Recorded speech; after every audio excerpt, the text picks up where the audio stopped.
Hello guys, welcome back to Tech Tricks Tutorials, and today we're gonna show you how to make Spiderman in Infinite Craft.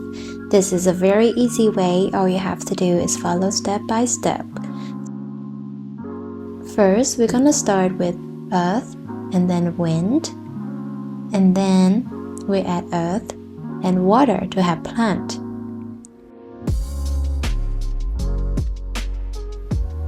We add more water to have swamp. Now we add the swamp to the dust, we have mud.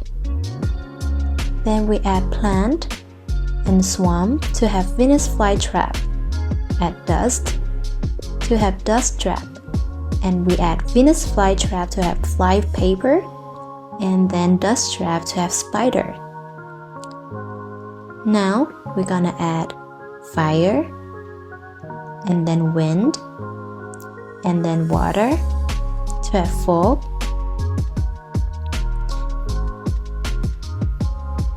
Now we add dust and then earth to have planet. Add planet to the fog, we have Venus. Add Venus to the mud, we have Adam.